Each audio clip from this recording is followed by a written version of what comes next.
Hello and welcome to another video from the only source of information you need to not only survive the current apocalypse but actually enjoy it. And today we're going to be talking about the global pandemic. And I think it's appropriate that I do this, even though I'm not really producing videos now. When these big deals happen and everybody's talking about it, especially when my subscribers are talking about it, I feel like I need to address it so that people know what I think about it. Because a lot of times people want to know what I think about it so they can make an informed decision. You know, I've got this reputation as somewhat of a prepper because I have a year's supply of food in the house, and I got a lot of fruit trees, and I got tents out in the woods, all that stuff. But I also have a reputation for having a really good grasp of what's taught in the Bible. And so we live in the Western world where the Bible is a big deal. And so a lot of people are wondering, what has this got to do with the Bible? So that's the first thing I'm going to address. And in case you're completely oblivious to what I'm talking about, currently there is a virus going around a certain part of China called the coronavirus. And it's really, really virulent. It seems to spread really easy, and it's already proven that it's deadly, and it's already made it to the United States. You know, we live in a global society, people are traveling, and so that was inevitable. So, I guess the part we have to talk about first is the Bible, and the reason for that is that most everybody, including myself, was raised in a religion or raised around religious people. Most of us, or a lot of us, when we became adults, we started looking into spiritual things and examining religions other than the one we were raised in, trying to see how they compared so we can make an informed decision ourselves about what really was the most logical religion out there. And some of us are currently in religions. And even if you've never experienced any of that, we've all watched TV shows and we've read books about people that were religious. And so this is always going through our minds. As human beings, we are spiritual. We're constantly trying to find out everything we can about the meaning of life and where we're all going and that kind of stuff. But in the Bible, the concept of determining where we stand in the stream of time by observing what's going on in the world is kind of, it seems like it's there. Like the Bible is telling us things like which countries are going to fall and which ones are going to rise up, which ones are going to be defeated, and then as all of these events take place, they eventually end in an apocalypse or Armageddon. And so we're not going to talk about every verse that people use to support this belief, but we will talk about the book of Revelation and its four horsemen, because most people are familiar with the fact that there are four horsemen of the apocalypse. And I've got this picture I found. Oh, you're probably not even going to be able to see that, but it's a picture of the four horsemen of the apocalypse, and I just put it up here so I would be able to keep them in order, because I don't sit around thinking about the order of the four horsemen every day. But in our English Bibles, it says that in the last days there would be four horsemen that would ride out. There's a white horse, which represents conquest, and a red horse, which represents warfare, a black horse, which represents famine, and then a pale horse, which represents disease, plague. Now, that's not even accurate, because in the Greek, the fourth horse is not called pale, it's called green, because the Greek word for green is chloris. Everybody who is a Greek scholar knows that the Greek word is scholar. It's just that we know what a white horse, a red horse, and a black horse look like because they have white, red, and black horses, but there are no green horses, so the church has just arbitrarily decided to call it a pale horse, but which isn't true. But anyways, all of this is all associated with celestial phenomenon, which is appropriate because Jesus said that we would see signs in sun and moon and stars. So celestial phenomenon would indicate when the last days were here. But these horses ride out in a chronological order. It says that there would be a 1,260-day cycle from the beginning of the last days to the end of the last days. Now, a problem with this is that there are churches all over the world teaching that weird stuff about these 1,260 days. It says that the 1,260 days are actually years, because the Bible has a verse that says day for a year, day for a year. Well, that's nothing to do with prophecy. When you read a prophecy in the Bible and it says 1,260 days, it means 1,260 days. And in fact, from the ancient past, every culture around the earth, I don't care if it's the Asian cultures, the Americas with the Incans and the Mayans, all ancient cultures, Babylonians, Egyptians, had a 360-day calendar. Now, these are people that were unaware of one another. And so if they all agreed that we had a 360-day year back in the day, it must have actually been that way. And science will tell you that can't be possible, but I can tell you something that can't be possible is it cannot be possible for every culture on the earth, completely unaware of one another, to invent this concept of a 360-day year. There had to have been a 360-day year. Well, in the Bible, this 1,260-day cycle is called 42 months. And in a 360-day year, 1,260 days comes out to 42 months. But it's also called a time and times and half a time, which the word time means a year. So we're talking about a 3.5-year cycle. And these 3.5-year cycles are broken down even more into 6-month cycles, and that's where these horses come in, because the book of Revelation speaks of 3 series of events. One is called the opening of the seals, and there's 7 seals. One is called the blowing of the trumpet, and it's 7 trumpet blasts. And the other one is called the pouring out of the bowls of God's wrath. And there's 7 of those. And they're obvious from reading them that they're chronological cycles associated with this 1,260-day total cycle from the beginning of the last days to the end of the last days when Christ returns. And the reason it's broken down into 6-month cycles is because the earth has 2 halves, 2 hemispheres, and the southern hemisphere is exactly the opposite of the northern hemisphere. So back in the day when God gave his law to Israel and they rejected it, Moses had to give them another law. And in that law, they were told that they had to keep track of these 360-day years in 2 different ways. One, it didn't explain how. People have speculated that one is a secular year and the other one is a spiritual year, but that's not true at all. From reading the Bible, from beginning to end, over and over again, it becomes very, very obvious that it's talking about the 360-day year for the northern hemisphere and the 360-day year for the southern hemisphere. So that would be 6-month cycles because they're exact opposites. So when it's winter up here, it's summer down there, and vice versa. So anyways, here's the point I'm trying to make, is as these horsemen ride out, the first one is the white horse of conquest. So conquest is going to mark this cycle of time, which is dictated by celestial phenomenon. 6 months later, something else in the sky is going to happen to indicate that we're in the second cycle, and that's when the red horse comes out. And red horse is associated with warfare. The next one, 6 months later, is the black horse of famine. And the fourth one, which is 6 months after that, is the green horse or the pale horse of sickness.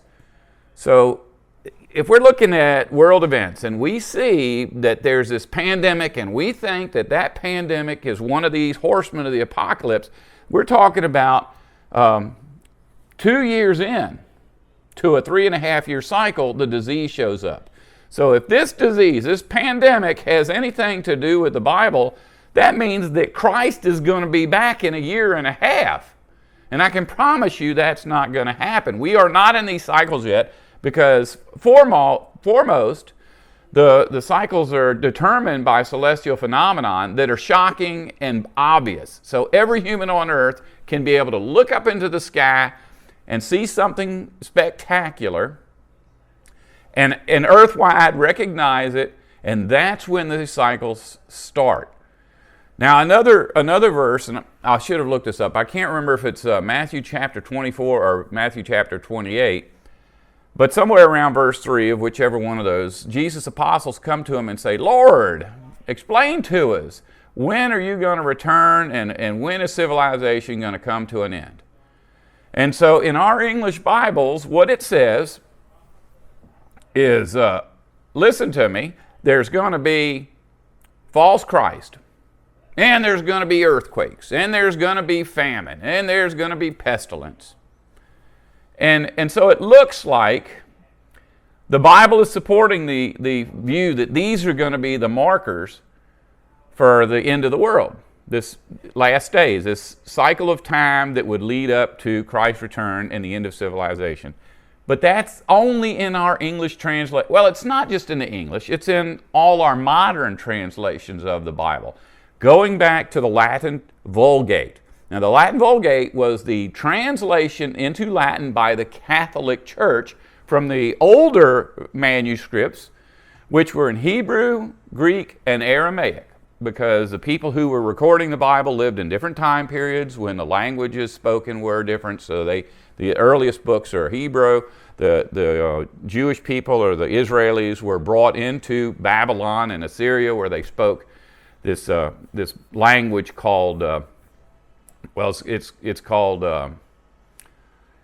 Aramaic, but it's also called something else. It's only in modern times, like since the 1940s, we've called it Aramaic. Before that, it was called something else, but Chaldee.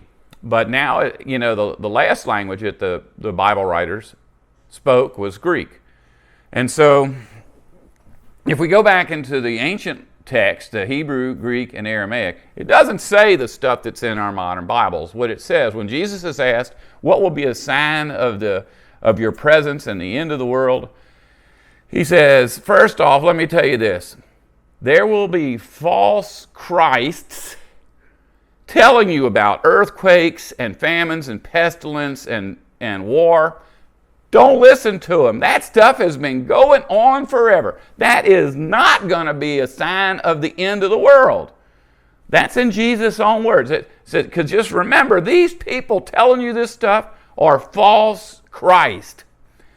So, this is the thing. He's told to his listeners what is not going to be a sign of the end of the world. And he says, but the sign of the end of the world is going to be in the sun and the moon and the stars. Now, keep it in mind that at one time, every culture on the earth believed that we had a 360-day year, and that Revelation, which is about the end of the world, is marked off in cycles of 360-day years. That's going to be the first thing that happens. The sun and the earth and the moon are going to have to go back into conjunction.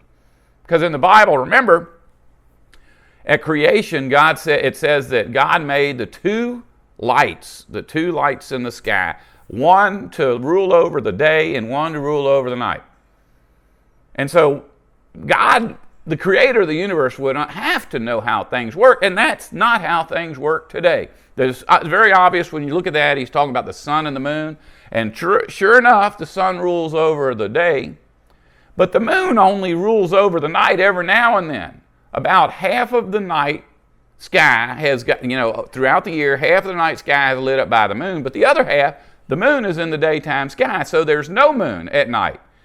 That's why sometimes you can see to walk around in your yard at night, and other times you cannot. When the moon's not there, you can't see anything, because the stars are not bright enough to illuminate the earth. Well, anyway, I hope that you understand that this pandemic, no matter how big it is or ends up being, this is not a sign of the end of the world. I'm not saying that at the end of the world, in the last days, that there won't be a pandemic. The Four Horsemen of the Apocalypse indicate that something substantial is going to happen to mark off these periods of time in the very beginning with conquest, war, starvation, and disease. But that's not how you tell that the last days have begun. These things are happening through the last days. And they happen in very predictable cycles, and there's a lot of these cycles that doesn't have anything happen. It's like everything gets good right near the end, because Lord Satan, the Antichrist, wants to look good. He's going to do everything he can to try to hold his civilization together so that people can keep putting faith in his way of doing things and continue rejecting God's way of doing things. But there will come a day when this cycle ends and we'll go back to doing things God's way. That means eating food, getting plenty of rest, making love, and taking care of the plants and the animals. Because that's what the Bible says in the very beginning. God put Adam here. He said, take care of the forest and make sure nothing bad happens to the forest, so that the forest will make sure that nothing bad happens to you. And when he put Adam in that forest, the earth had 800 and 900-foot trees. The general canopy of the earth was way, way over what we have today, because even the tallest trees on this planet currently are only around 400 feet, and there aren't very many of them. Okay, so now what do we do now that we know that there is a pandemic coming, and it's not a sign of the last days, but it is real, and we have to deal with it. It's just like anything else. Currently, the earth is experiencing a pandemic that has been taking place for 6,000 years. And there's several, in fact, that are common. And we'll talk about them and what you can do for them. Cancer. Cancer is a pandemic. Probably, everybody that's listening to this knows someone who died of cancer. Heart disease is a pandemic. Diabetes is a pandemic. But we've pretty much figured out that, if you avoid things like working in an industrial complex without a respirator or inhaling cigarette smoke, you can alleviate some of that. You can lower your chances of getting cancer. Diabetes, we know that when you're diabetic, you really got to avoid sugar. They've got medicines now that you can take orally or intravenously to, not intravenously. The injections you take are actually in your stomach, not in a vein. But you can do things to mitigate the dying from diabetes. There's people that they'll live out a full life with diabetes simply because they manage it. And with heart disease, the same thing. Avoid fatty foods, get some exercise. Or there's just a lot of things that seemingly are common knowledge now, and yet millions of people are dying from these things because they don't do what's necessary to mitigate these things. And another thing is, there are people who are very health conscious. They always eat right, they always exercise, and they still die of things like cancer, diabetes, and heart disease. So even if you do everything right, we live in this reality ruled over by Satan, where sickness is still around. Christ hasn't returned yet. And so some people are going to die. I can tell you that this pandemic that's coming isn't much different. And then, of course, no matter what happens, I get to be right, because everybody who dies from it, well, they're not going to say anything because they're going to be dead. And the people who live through it are going to think, well, yeah, it wasn't so bad. But we live in a time when medical science has kind of figured out how to keep people from dying from lack of ability to breathe. We have oxygen in oxygen bottles, and for people that get dehydrated, doctors know how to just give them something to drink to hydrate them, and if they go unconscious, you can rehydrate somebody by intravenously.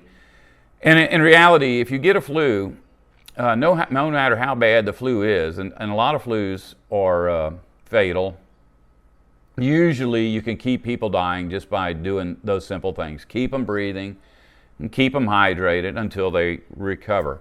Now, we've had pandemics in the past, and it's argued that the worst one was the, bubonic plague. Of course, there wasn't really anybody keeping track of the numbers back then.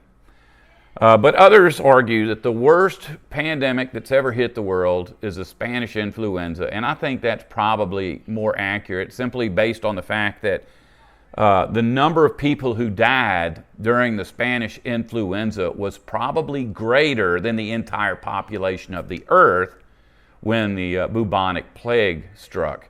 So just number-wise, maybe not percentage-wise, but number-wise, Spanish influenza was very bad. Now, back during the days when the Spanish influenza hit, it hit in 1918, into World War I. So there were people going home from the war from every country, traveling all over the globe and bringing this stuff with them. So that was bad. That's not happening right now, even though we live in a global society where a lot of people travel. And the way that they dealt with the flu was not as good as it is today. But it's estimated that 4%, it's like every landmass on Earth was affected, every single human alive was exposed, and 4% of the Earth's population died. That means if you're in a room with 25 people when the pandemic starts, at the end of that time cycle, one of those people would be dead, which is terrible. But you know what? Right now, if we were all to get together in a room with 25 people, it's possible that that would happen by other causes. And I mean, even automobiles, just driving takes a lot of lives, but people are willing to do it. And in fact, we know that if you wear a seatbelt, you severely reduce the risk of getting killed in a car accident. And yet people still drive around in cars without wearing seatbelts, and a lot of times drunk. So it's one of those things that people can mitigate the problems that are caused by driving and reduce their chances of getting killed, just like they can with all these other things. Now, what am I doing? Well, first off, I kind of believe that as doctors around the world are communicating with one another and dealing with this pandemic, they're going to learn some tricks for how to deal with it more effectively. So right now, they're in China. China has a very good medical system, probably every bit as good as the one that we have here in the U.S. And yet people are dying at a kind of advanced rate. However, as time goes on and they get things in, situated, they'll probably reduce the number that die because they'll figure out. So right now, they were unprepared for this. And the last story I heard was that doctors in China are now wearing disposable, like adult diapers.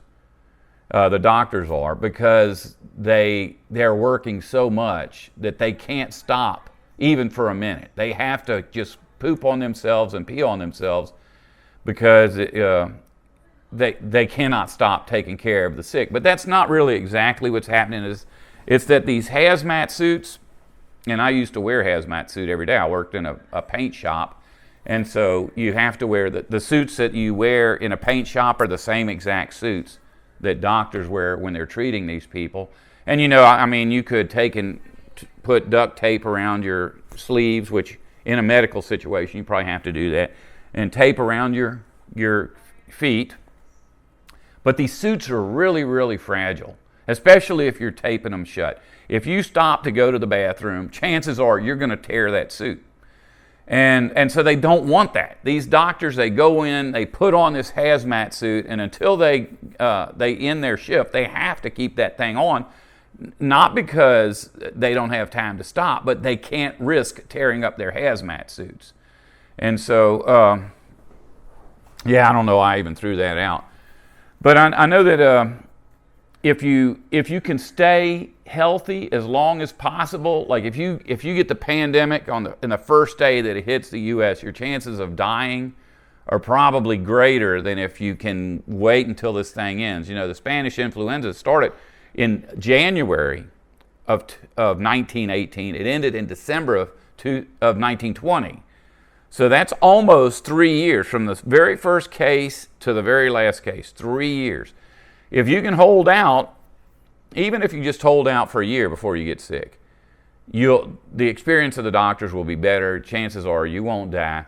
And so the way of curtailing your risk is not to go anywhere. Now, if you have a job and the choice is to continue working and supporting your family and buying food and paying for shelter, that may be a better choice than staying home. because, nobody wants to starve to death. And if you're like me, I'm retired, I don't have to go to work, so I can stay home for the whole 3 years as long as I have food and water and, the things that are necessary for life. And so, I have these regular cycles where I take my food and I stop purchasing food. And I try to eat my supply down. So I've got a year's supply of food. I'll go 3 months without buying any canned food or any, like, mac and cheese or any of that stuff that you can dry store. And I'll get it to where it's way down there. And then I'll go restock. And see, the thing is, when you do that, you can pull everything off the shelf, mark the date on it, put the new stuff on the shelf, and then put the old stuff back in front of it. So I was about halfway through that cycle of doing that when the pandemic hit, and I thought, well, you know what? This is probably not a good time to eat down my survivalist supplies. So I went out, I guess 2 days ago, I went to Walmart and picked up groceries, and then yesterday I went to Sam's Club and picked up what was left. And now I'm kind of going through and looking at everything to make sure that each item that I might need is in place, like my prescriptions, toilet paper and paper towels, alcohol, hydrogen peroxide, bandages, the things that prepper guys have around the house. And I'll before they start reporting cases in South Mississippi, I'll be pretty well set. But if you can do that, then I highly recommend that you do it. It doesn't take much. I mean, I went down to Sam's and Walmart. I spent $100, about $100 at Walmart, $100 at Sam's, and I was able to replenish my supplies. Of course, I've already got probably $2,000 worth of stuff here, so it was a lot easier for me. But you don't have to spend $2,000 to get through this. Like I say, you just want to put it off as long as possible so that the doctors can get a good method of dealing with this stuff. So, it doesn't take a lot of work to go buy some, water containers, because you never know if enough people get sick in the right positions, we may not have electricity or we may not have water. So you need to be thinking about that. But, even when you go shopping, even if like you don't have money for groceries, to go out and stockpile all this stuff, if they keep the grocery stores open, something that I've been using, which is a really beneficial even now, is this free grocery shopping pickup thing. So I'll go online every day. I go, oh, we're out of milk. I'll go on my computer and put in there, milk. Go to Walmart.com or Sam's.com and put in milk, and it goes right into my shopping cart, and it stays right there until I pay for it. And when I get enough on my list, I press the pay button. It asks me when I want to pick it up. I type that in. And on the day that I pick it up, I drive to Walmart, pull into that space, I call the person and say, I'm here for my grocery pickup. You don't even have to do anything, interact with these people. You just open the hatch, and they'll ask you to sign the credit card thing, and they'll load your car up. Then you go home, you wash your hands, you take your clothes off, put them in the laundry, jump in a bathtub and disinfect yourself. And in fact, another thing that I've got on my list right now is those medical masks. It's kind of silly. I wouldn't go into the store wearing one today because so far there isn't any risk. But in some countries, like in Japan, people walk around with these things every day, even when nobody's sick. And I know that last time that I had the regular flu that doesn't kill a bunch of people, the doctor gave me a respirator or a paper mask and said to wear that the whole time I was at the VA. They checked me. They said, yeah, you have a really, really bad flu. They gave me some of that anti-flu medicine, and they said it'd probably be a good idea that you just go home and stay away from people. But if you go around people, keep the mask on. And so that's a doctor's order. And it wouldn't, and even now in America where people don't normally do that, there are a lot of people that get sick real easy. And so every now and then, if you're at the grocery store or the mall or the courthouse, there will be people walking around with those medical masks on. There's no reason to be uptight about it and concerned about what people think about you. It's getting more and more common. And especially with a pandemic coming, if they make an announcement, they'll probably suggest that you wear those when you go out. So keep those kind of things, maybe some surgical gloves and a medical mask. Have a good stock of the things you need so that you don't have to go out any more than you have to. And just trust me that this looks bad. It's something that you should be concerned about, but probably it's going to be a lot less horrible than what we're thinking. You know, they've had a couple of these health scares in the last few years, and they didn't amount to anything. But we don't want to become complacent because of that.